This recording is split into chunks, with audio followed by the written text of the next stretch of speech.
What's good, everybody? It's your boy AngelX24X, and welcome back to another video. We're getting 2027 leaks before we've gotten the reveal of 2025. Make that make sense, because it don't. So with that being said, we're going to react to Exclusive Ace's video where he reacts to some leaks that have dropped recently, and they're wild. They're really crazy and kind of out there, to be honest. So let's go ahead and jump right into it. But first, go ahead and leave a like on the video. Go ahead and drop a comment on what you think about these leaks and whether you like them or not. And go ahead and hit that subscribe button. It's free. Let's get straight into it. Let's get it. What's up, guys? My name is Ace, and today we got a brand new leak regarding not next year's Call of Duty game, but the Call of Duty after that, so COD 2027. And this leak is coming from the Ghost of Hope, who, if you guys aren't familiar, he is probably the most prominent Call of Duty leaker at the What's crazy is that we're getting Call of Duty 2027 leaks before Call of Duty 2025 has even been revealed yet. Crazy.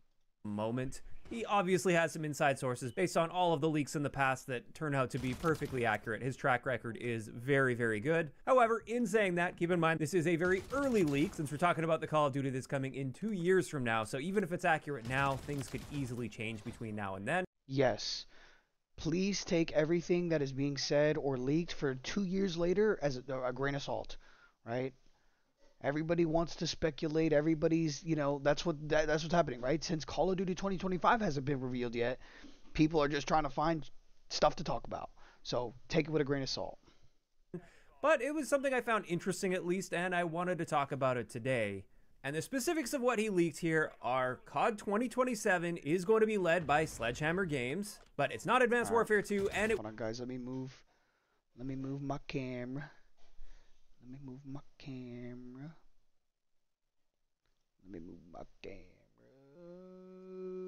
Let's go over here. All right. Will be set in a completely new sub-franchise. So not a Modern Warfare game, not a Black Ops game, not an Advanced Warfare game. And with this, it will apparently be set in the modern era. There will be no jetpacks, but movement is planned to be a big focus. So perhaps that means Omni movement is still going to be around in COD 20. So I'm glad that we're not doing no Advanced Warfare 2 type deal. Like, I didn't personally like the boost jumping and everything. I didn't like that. Right? Black Ops 3 and Infinite Warfare were more toned down, balanced, a little bit better. The modern era, I'm so with, right? Because going to the back, to the past, the limitations, I mean, just not enough they can do there. And then going into the future, it starts to become too sci-fi, and I don't want to deal with that, right? Obviously, we dealt with Infinite Warfare, which wasn't, I mean, it was crazy, but if they go to, you lose the lore. That's what I'm saying. Yeah, let's continue. 2027, and probably even beyond that if there's a huge focus on it. He also mentioned zombies is currently not planned for the game. However, the Get High mode... Yo, hold on, let's say this. Which they introduced in Modern Warfare 3, that is planned to return. And one of... So, for my zombies fans out there, don't get mad. But I think it's a good idea if they don't focus on a zombies game mode. Let the developers make a good multiplayer game, and then hopefully they should have another developer, like let's say it's Treyarch, just do zombies. Let them just do zombies, right? Have a developer make the multiplayer and a developer make zombies. Boom. Keep it simple, right? And then I didn't play the Get High mode in Modern Warfare 3. But again, I mean, sure, if it's something that they can do easy, because like I said, I want a good, great multiplayer, and if they're spending their resources on zombies and Warzone and Get High, like, we're losing the plot here. Focus on multiplayer and go back to your core of what made Call of Duty good. The most interesting and kind of strange parts of this is there's going to be a big focus on martial arts within the gameplay with karate kicks and karate chops as examples. And to me, that just sounds so strange for a first-person shooter game where the focus should be on the shooting mechanics, at least in my eyes. But it definitely sounds like something different, at least. And what this means for our general... I swear, if I'm running around Call of Duty and I start getting karate chopped, I'm gonna get pissed off. I'm telling you right now. Timeline going forward for the next few years of Call of Duty is, of course, this year we have Black Ops 7. That's already officially confirmed. And also, I guess speaking on that, he also revealed today that the rumored release date for Black Ops 7, which hasn't been confirmed yet, is actually going to be November 14th. So it's going to be a fairly late release for a Call of Duty game. I mean, all Call of Duties always launch within the window of like the last week of October up until potentially the second week of November, but it's usually last week of October or first week of November, with some Call of Duty games pushing into the second week. And this is clearly due to the fact that they are having to make back-to-back games. So do we all expect Call of Duty Black Ops 7 to be ready to go at November 14th? Absolutely not. Because they just got done making Black Ops 6. This is going to be one of those games that pushes into that second week. So a little bit late, but still within that general window that we expect. Then next year, this has been rumored for a while. I don't think I've really talked about it much on the channel because I don't usually talk about leaks this early on. But for COD 2026, this one is rumored to be an Infinity Ward game, and it will apparently be Modern Warfare 4, which is honestly not too surprising to see. And with that one, apparently this is where we're going to be seeing... I mean, for me it is. Like, Modern Warfare 2 and Modern Warfare 3, we just had them.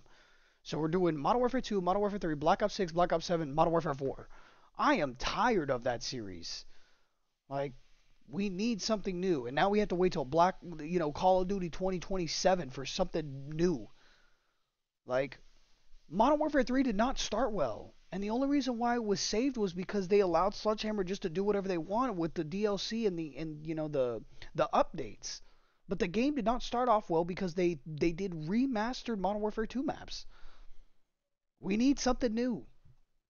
Some big changes to how they're handling many aspects. They're going to be refocusing on various areas. And apparently Modern Warfare 4 is not going to feel like the past several Call of Duty games that we've had. This one will apparently be a bit of a leap forward rather than just more of the same. But obviously that is an early leak as well. Yeah, that's a good no, but it's a leak again. So we'll have to wait and see.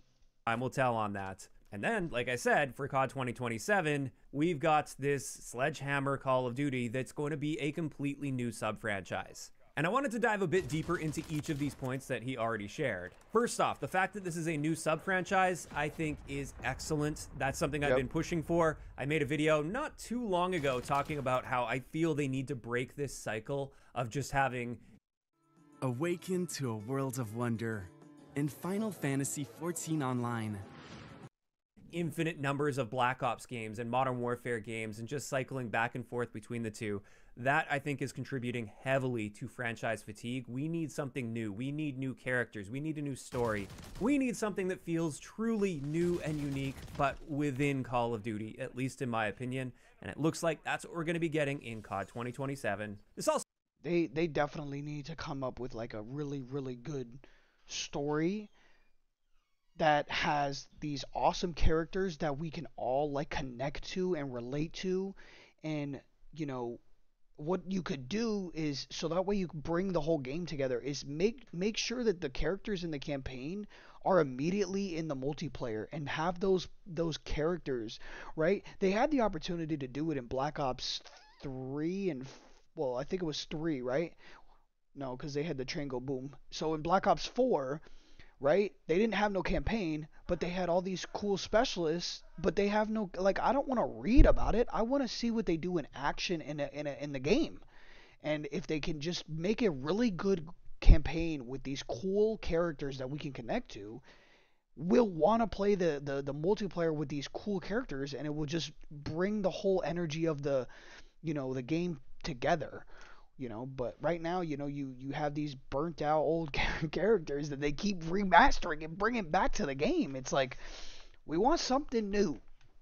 Also means, again, assuming this is true, thankfully they are going to be breaking away from that multi-year cycle that we've been experiencing now, where it's the same sub-franchise back to back. So like we had Modern Warfare 2 immediately going into Modern Warfare 3, and now this time around we've got Black Ops 6 immediately going into Black Ops 7. I'm happy to see that apparently it's not going to be Modern Warfare 4 immediately going into Modern Warfare 5. And instead, we're going to be seeing something truly new and unique here. And the fact that it's Sledgehammer Games, I am really happy to see as well. I really like how Sledgehammer Games has been handling things with their past couple titles, actually. I know Vanguard was a bit of a flop. I think a lot of that was just due to the weird setting and stuff that they had. But as far as how they actually handled multiplayer and the community support for that game, as well as especially Modern Warfare 3, I really do look at Sledgehammer Games very positively right now. And I would say they're probably my favorite studio at the moment when it comes to Call of Duty multiplayer. I would say right now, within the last couple years, they've definitely had the best track record, especially with Modern Warfare 3, with all the updates. Multiplayer. And I was honestly a little bit worried that they weren't going to be getting their own Call of Duty project as the lead. So I'm glad to see they will be taking charge of COD 2027. Then when it comes to this being set in the modern era, I'm totally cool with that as well. For me, my personal preference for Call of Duty setting, or at least timeline, is either modern to near future. I don't mind the ones that are set in the past, but I do think that can be a little bit limiting as far as how they can tell the story and what kinds of items that they can use while sticking to the general theme, which I know they generally don't do, but then I don't like it when they don't stick to that general theme and timeline. So by being modern or near future, it definitely opens up a little bit more freedom for creativity with the developers, without getting overboard and being like super futuristic and having things just like totally out there. So modern sounds fine to me. Then the fact that there's no jetpack but movement is planned to be a big focus. For me and my preferences within Call of Duty, this also sounds quite good. I like when there's a lot of movement present, as long as it's not completely overkill. I think there needs to be some balance found so that the game does have wide appeal and it doesn't just appeal to players like myself. I think there needs to be a bit of a balance there, but I definitely prefer movement being a big focus rather than not a focus at all and basically taking away all movement options. Then the fact that zombies isn't currently planned, that's interesting. I wonder if this means they're going to be coming up with their own thing. Maybe what he was referring to when he says get high is planned to return, maybe they're really going to be expanding on that, and something like that is actually going to be taking over zombies. I don't think that would be a proper replacement for zombies though, even though get high seemed to be fairly popular with many people in the community.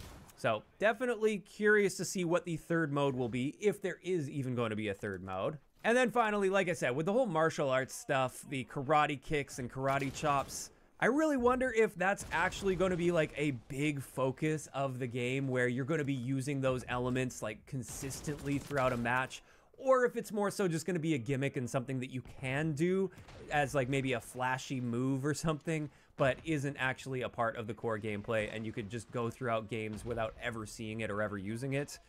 Time will tell on that. It definitely sounds strange in an FPS game where the focus should generally be the shooting mechanics. But of course, we will have to wait and see. And this is really all we've got so far when it comes to COD 2027. Obviously, there's still a ton of questions up in the air. We have more COD 2027 than we do 2025. It's super early on. Even the things we do learn like, about... do we really know what the multiplayer of 2025 is? Right? There's a updated, Omni movement. There's a rumor that there might be wall running or not. So it's like, we don't even know. We don't even know, like, anything about it. Out now, they could easily be changed between now and the launch. Do we even know if it's going to be a remastered? Like, I mean, I'm pretty sure they said they're going to have remastered Black Ops 2 maps, but... like, what's the full story on it? And we won't find out until damn near August. To the game, they're still in the very early stages of getting that game together, of course. But at least when it comes to the general things that we learned today, like Sledgehammer being in charge, a new sub-franchise rather than just Modern Warfare 5, and it being set in the modern era, I'm happy to hear those things. But at the same time, it's way too early to develop any sort of hype for a game coming in 2 years from now, when this is really all we know about it, so... initial thoughts, positive, but there are 1,000 different ways they could drop the ball, so time will have to tell on this. It is very early on. Now, of course, these are just my opinions, assuming these leaks end up being true, and this is where I want to hear from you guys in those comments down below. How are you feeling about this big picture look at Call of Duty? Yeah, so at the end of the day, we still, like, we're getting 2027 leaks before we've even seen the launch of this year's game. So take everything that we just listened to with a grain of salt. Anything you hear about 2027, grain of salt. Put it in your notepad, put it away. Let's worry about this year's Call of Duty that's going to be revealed in August. All right. And with that being said, go ahead, leave a like, leave a comment below, and go ahead and hit that subscribe button. It's free. And see you guys on the next one. Peace.